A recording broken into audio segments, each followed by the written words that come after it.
బీసీలను ఇంకా అనగదొక్కడానికి చేసినటువంటి ఒక కుట్ర ఈ నివేదిక. ఈ నివేదికను నేను ఎట్టి పరిస్థితుల్లో అంగీకరిస్తలేను.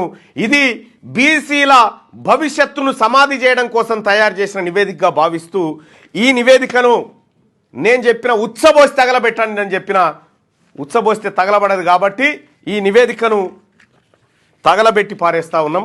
ఇది దొంగ లెక్క. ఈ దొంగ లెక్కను ఎట్టి పరిస్థితుల్లో బీసీలు సహించరు.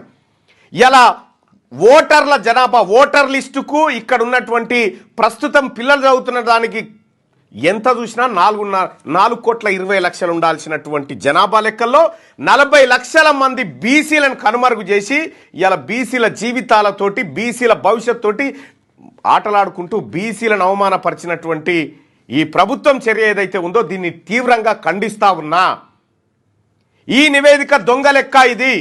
ఇది రాష్ట్ర ప్రభుత్వం అసెంబ్లీలో తర్వాత మండలిలో చెప్పినటువంటి లెక్క ఏదైతే ఉందో ఇది దొంగ లెక్క.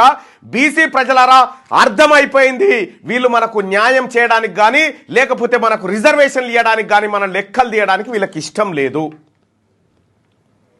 ఇవన్నీ దొంగ లెక్కలు.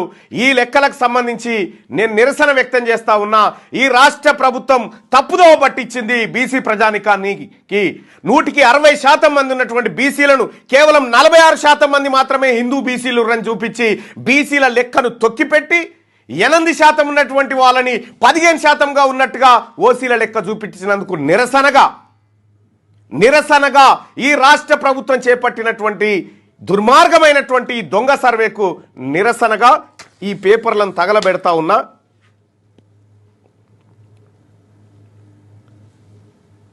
ఇవి బీసీ ప్రజలను మోసం చేసినటువంటి నివేదిక ఏదైతే ఉందో ఈ చట్టసభలో ప్రవేశపెట్టినటువంటి నివేదిక దీన్ని తగలబెడతా ఉన్నాం ఇవాళ.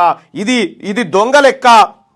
ఈ లెక్కల ద్వారా బీసీల అస్తిత్వం పోతా ఉంది. అందుకోసమే ప్రజలారా ఈ లెక్కని ఎట్టి పరిస్థితిలో మేము అంగీకరించాం. ఇది దొంగ లెక్క. ఇది జానారెడ్డి చేసినటువంటి సర్వే. ఈ సర్వేని మేము ఎట్టి పరిస్థితిలో అంగీకరించాం.